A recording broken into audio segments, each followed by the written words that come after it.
네, 개장 준비 한 분 더 오셨습니다. DB금융투자 화성 향남지점 윤선호 PB가 화요일 개장을 같이 해주시겠습니다. 어서 오십시오.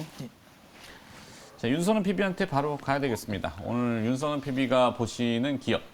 오늘 저는 강원랜드를 한번 가지고 강원랜드. 와봤습니다. 네, 정태현 팀장은 신세계, 윤선호 PB는 강원랜드. 분위기는 좋네요.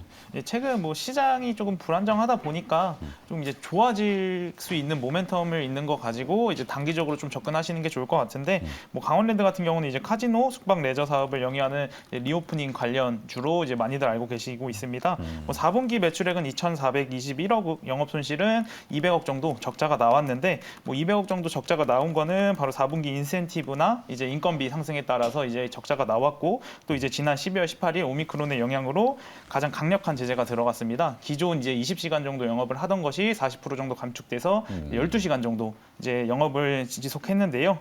근데 12시간의 영업 시간 단축에도 불구하고 카지노 영업이죠? 예, 카지노 영업이 오전 10시부터 저녁 10시까지. 예.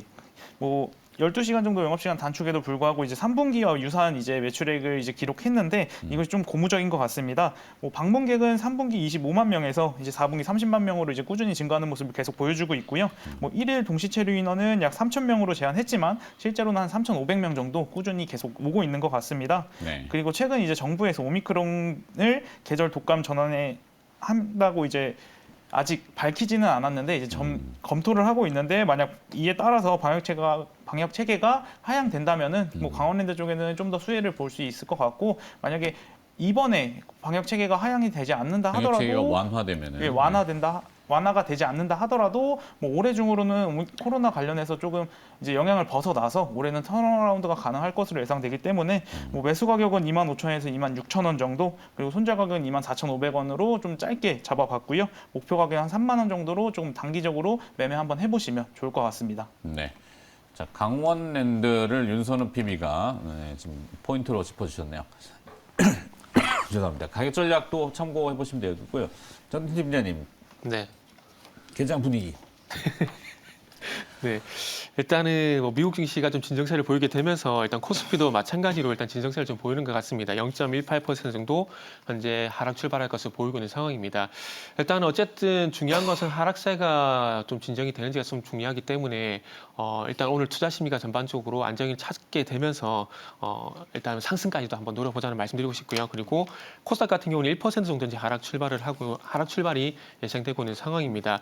일단 아무래도 최근에 뭐 모바일 게임이라든지 그리고 소프트웨어 관련된 IT 소프트웨어 쪽의 변동성이 좀 커지게 되면서 낙폭이 좀 상당히 컸었는데 어쨌든 결론적으로 뭐 좀 전에 말씀했지만은 투자 심리가 큰 부분을 좀 차지하고 있는 것 같습니다. 그렇기 때문에 전반적으로 뭐 코스피도 그렇고 코스닥도 그렇고 일단 투자 심리가 좀 안정을 찾는지가 좀 중요하지 않을까라는 말씀드리고 싶고요.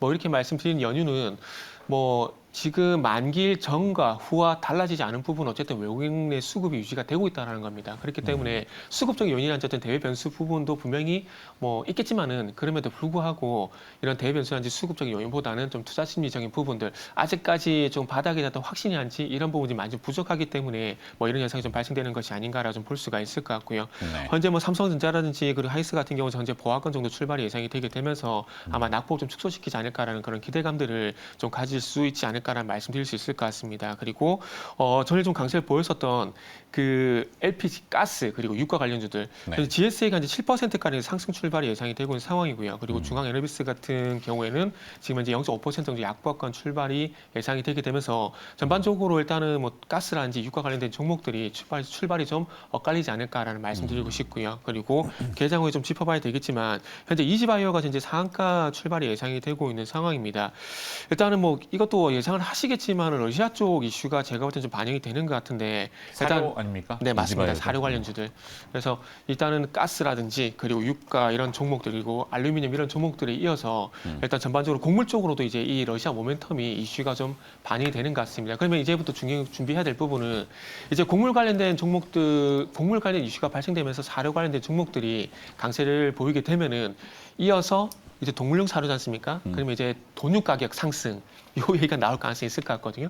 그러면 이제 돈육 관련주들 봐야 되게 되고, 그러면 이제 돈육 관련된 종목들 대체제로서 뭐 수산물이라든지 그리고 육계 관련주들 이런 것들이 시간차를 두고 또 변동성이 있지 않을까라는 말씀도 좀 드릴 수가 있을 것 같습니다. 네. 그리고 이제 뭐 구리라든지 알루미늄 관련주를 할 수 있는 풍산 같은 경우에도 현재 1.8% 정도 현재 상승 출발이 예상이 되는 상황이고요. 그래서 어제여서 오늘도 일단 러시아 관련된 러시아 이슈와 연관된 종목들이 전반적으로 일단은 상승 출발할 것으로 예상이 되는 상황이고요. 그리고 현재 코스피 시가총액 상위 종목들도 현재 예상 호가긴 하지만 전반적으로 분위기가 나쁘지 않은 강보합권 정도 현재 출발이 예상이 되고 있는 부분들이 일단 특징이다라 좀 볼 수 있을 것 같습니다. 네.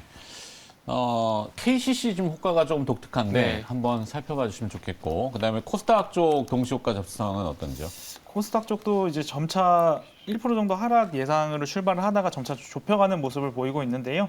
오늘 보시면은 뭐 최근에 지금 그냥 개별 기업으로 보시면 UNI 같은 경우는 이제 최대주주 변경 관련 이슈가 있어서 뭐 오늘도 이제 예상가는 아직 상한가로 기록이 되고 있는 것 같고요. 그 외에는 뭐 화장품 관련주 이제 리오프닝 쪽으로 좀 들어오는 것 같아서 클리오나 CTK 좀 이제 좀 괜찮게 나오고 있고, 또 최근 컨텐츠주들이 너무 안 좋았는데 오늘 같은 경우는 이제 뉴나 큐로홀딩스, 스튜디오 드래곤 등 한 2~3%대 상승 출발 예상되고 있습니다. 그리고 앞에서 얘기해 주셨듯이 이제 아무래도 러시아, 우크라이나 관련한 종목들이 오늘도 조금 강세를 보여갈 것 같은데요. 뭐 미래생명자원, 이지바이오, 현대사료 등이 한 12%, 이지바이오 같은 경우는 한 12%, 미래생명자원, 현대사료는 한 6%에서 2% 정도 상승 출발을 할 것 같습니다. 그리고 또 어제에 이어서 이제 농업 쪽으로도 비료 관련돼서도 효성 OMB나 대유, 아시아 종묘가 좀 상승폭을 보일 것 같습니다. 그 외에 특이점은 이제 게임 관련해서 지금 최근에 게임주도 많이 안 좋았는데, 뭐 GSE 같은 경우, 펄어비스 같은 경우는 한 3%에서 4%대 상승 출발 예상, 썬데이 토주도 한 3% 정도 상승 출발할 것으로 보여지고 있습니다. 네. 자, 뭐 호가들이 조심스럽지만 바닥을 좀 다지려는. 근데 이제 계좌 초반에 어제도 이게 약간 비슷한데 약간 희망을 좀 줍니다. 뭐 유로화가 반등을 좀 하고 미국 주식 즉 선물이 또 약간 플러스를 주면서 싱가포르에서 개장되는 니케이 225 225 지수도 약간 플러스를 주면 우리도 이제 개장 초반에는 설마 전쟁하겠어? 네, 이 분위기로 자꾸 가는데 아직은 모릅니다. 아직은 알 수가 없어서 넋을 놓을 수는 없는 그런 거고. KCC는 뭐 특이 상황이 있습니까? KCC 같은 경우 단기 순이익이 적자 전환됐다는 소식 때문에 실적 디스 때문에. 네, 그 시간의 거래에서 좀 급락이 있었는데 그 영향이 지금 시초가에 그대로 좀 반영이 되는 것 같습니다. 일단 영업이익 같은 경우는 3,800억 원을 기록하게 되면서 185% 성장이 있었지만은 단기 순이익이 585억 적자 기록을 했는데 일단 삼성생명 보유지분 평가 손실분이 반영되면서 일단은 뭐 적자 기록했다는 얘기가 있습니다. 네. 자, 개장 준비 들어가겠습니다. 코스닥 개별주 개장 분위기도 뭐 지수가 또 스물스물 이렇게 확 치고 나가지는 못해요. 그죠? 아직까지 긴가민가하는 게 없잖아요. 그렇죠. 물론 이제 뭐 네. 변동이 좀 줄어들고 이제 경직이라고 하는 거 더 떨어지기도 애매하고 오르기도 지금 불안하고 뭐 이런 형태라고 해야 되겠죠. 코스닥은 그래도 또 지수는 플러스긴 한데 예, 여기도 코스닥은 속 시원하게 가지는 않죠. 장 초반 이제 외국인 매수세가 조금 들어오면서 이제 0.5%까지 상승을 하다가 외국인들의 이제 수급이 다시 매도로 돌아서면서 한 0.2% 상승으로 조금 상승폭을 반납을 한 것 같은데요. 지금 역시나 어제 이어서 러시아, 우크라이나가 한국 시장을 좀 지배하고 있는 것 같습니다. 뭐 그와 관련해서 이제 어제는 에너지 쪽이 좀 셌다면은 오늘은 비료, 사료 쪽이 좀 강한데 그와 네. 관련해서 이제 효성 OMB가 23%, 그리고 대유가 한 12%대. 조비나 남해화학도 잘 오르고 있고요. 그리고 이지바이오가 15%, 팜스토리 10%대 상승 보여주고 있습니다. 그래도 네. 조금 오늘 고무적인 거는 이제 테마성 플레이가 아닌 이제 컨텐츠, 그다음에 게임 쪽에서 조금 상승이 보여주고 있습니다. 그와 관련해서 리메이드, 컴투스홀딩스, 펄어비스, 컴투스. 예, 최근에 이제 많이 빠지긴 했는데 컴투스홀딩스 같은 경우도 강한 이제 음봉을 보여줬다가 네. 다음날 상승을 하고 또 어제 다시 반납을 하고 오늘 다시 상승을 하는데 NC소프트도 오늘 좀 반등이. 예, 이건 같은 경우는 조금 이제 오를 때 매수보다는 빠질 때 매수하시는 게 좀 나아 보이고요.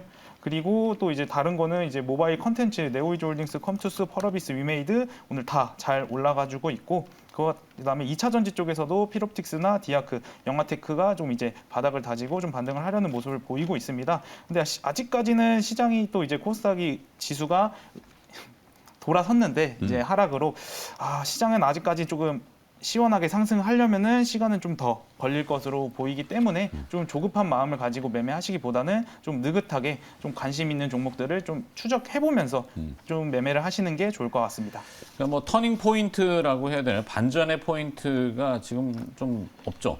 뭐 당연히 시장이 지금 보고 있는 반전 포인트는 러시아하고 우크라이나가 화해를 하든지 아니면 뭔가 해법을 찾든지 거기에 이제 미국의 금리 이슈가 이 정도면은 적응할 수 있어. 내지는 경기가 재개되는 거에 따른 자연스러운 금리 상승이야. 이렇게 받아들이면은 확 또 시장이 돌겠죠.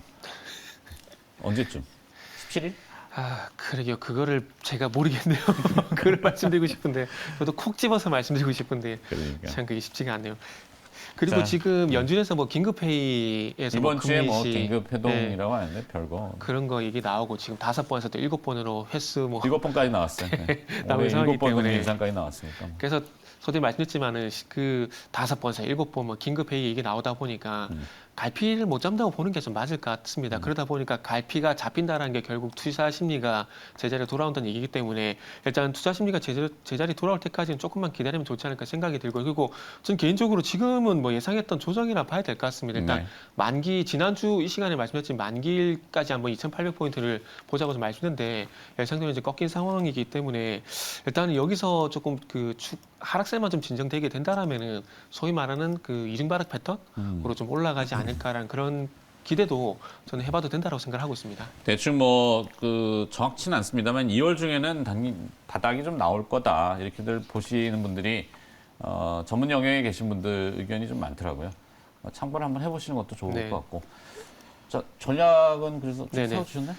전략 말씀드리겠습니다. 네네네. 그래서 일단은 저는 개인적으로 예상했던 조정이 왔다라는 말씀을 좀 드리도록 하겠습니다. 그래서 일단 만기일 이후에 어쨌든 지금 오늘 하이닉스를 매도를 하고 있긴 하지만 하이닉스가 최근에 시장 대비 상당히 좀 강했었거든요. 그러다 네. 보니까 거기에 어떤 차익 실현이라고 좀 생각을 좀 하고 있고 그리고 어차피 시장의 방향성은 삼성전자가 결정을 한다라고 생각을 하고 있습니다. 그리고 오늘 장 초반에 여전히 삼성전자 매수가 좀 잡히고 있는 부분들이 하이닉스 매도를 하지만 삼성전자 쪽으로 매수가 좀 잡히고 있는 부분들이 있기 때문에 좀 기대해봐도 되지 않을까 생각이 들고요. 그리고 어쨌든 대형주에 대한 투자 심리 변화가 원인이기 때문에 달라진 건 없습니다. 단지 이제 바닥에 잡혔냐에 대한 어떤 확신이 없다 보니까 투자 심리의 어떤 변화가 발생되는 부분들이기 때문에 저는 이 부분만 좀 잡히게 된다라면은 시장은 좀 반등을 줄 거라고 저는 생각 좀 하고 있는 상황이고요. 그리고 이렇게 대형주에 대한 어떤 투자 심리의 어떤 변화가 발생된 부분들은 지금 귀가 따갑도록 얘기를 들으시겠지만은 어떤 금리 속도가 빨라질 것이라는 어떤 두려움이라든지 그리고 우크라이나 어떤 전쟁 가능성 이런 부분들이 다시 한번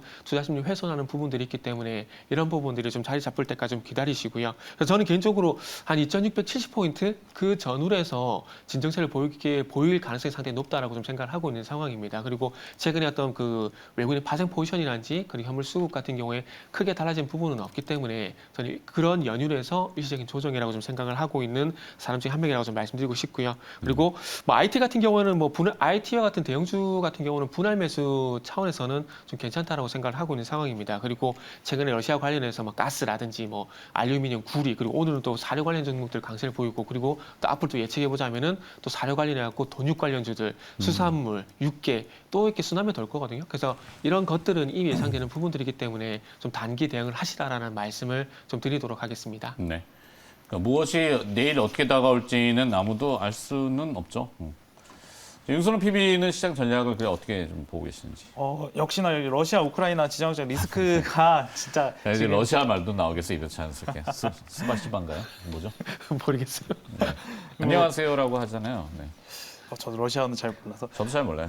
지정학적 리스크가 이제 원자재랑 에너지 이제 가격을 급등시키고 또 이에 따라서 인플레이션이 올라가면서 연준에서 이제 긴축을 가속화하려는 우려 때문에 지금 시장이 불확실성이 지금 가득한 것 같습니다. 그렇기 때문에 아마 3월 초까지는 조금 변동성이 큰 시장이 예상되고 있는데요. 뭐 내일 발표된 엔비디아 실적이나 이제 FOMC 회의록 공개 그리고 3월 FOMC 그다음 선물옵션 동시 만기일 등 좀 시장에 영향을 줄 만한 이슈들이 많기 때문에 조금 천천히 이 이슈들을 하나씩 확인하면서 시장이 바닥을 잡는지 확인하면서 이제 매매를 하시면 좋을 것 같고 3월 초까지는 조금 단기 모멘텀이 있는 종목에서 좀 단기적으로 매매를 하시거나 아니시면은 이제 실적이 우상향하는 종목을 많이 하락했을 때 이제 분할로 좀 매수하시는 전략이 저는 유효하다고 좀 보고 있습니다. 뭐 단기 모멘텀 같은 경우는 지금 뭐 방역책이 이제 재편에 따라서 리오프닝 관련주들을 볼 수도 있고, 그리고 코로나 확진자가 오늘도 6만 명을 넘어간 걸로 알고 있는데, 그에 따라 진단 키트주 조금 단타성으로 좀 보셔도 좋을 것 같고요. 키트주들이 내일 다시 한번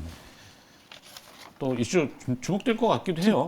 그러니까 이게 오르고 나서 지금 거래량 없이 밀리고 있는 거라서 저는 이대로 죽기보다는 한 번 더 시세를 내고 가지 않을까. 연말까지는 키트를 계속 사용해야 될 거라고들 얘기를 하잖아요. 예, 맞습니다. 그리고 또 러시아 우크라이나 관련돼서 원자재나 에너지 플레이 해보시면 좋을 것 같고, 또 이제 다음 달에 대선이 있는데 저는 대선 정치 테마주는 조금 삼가하셨으면 좋을 것 같습니다. 네. 그렇기 때문에 뭐 단기 모멘텀 매매 아니시면은 뭐 단타가 자신이 없다 하시면은 그냥 실적 좋은데 많이 빠진 종목으로 좀 담아 두시고, 그다음에 주식 창을 좀 꺼두시고 좀 3월이 지나서 한번 켜보시면 좋을 것 같습니다. 네. 알겠습니다. 자, 두 분의 전략까지 들어봤으니까 종목은 오늘 뭐 점검 안 해도 네. 그냥 평이한 수준 되나요? 네. 자신이 없군요. 세계로 따라다닐 수가 없어요. 그러니까 하여튼. 자, 알파 프로 투자 전략 정태근 팀장과 DB금융투자 화성향남지점 윤선우 PB였습니다. 고맙습니다. 네, 감사합니다. 감사합니다.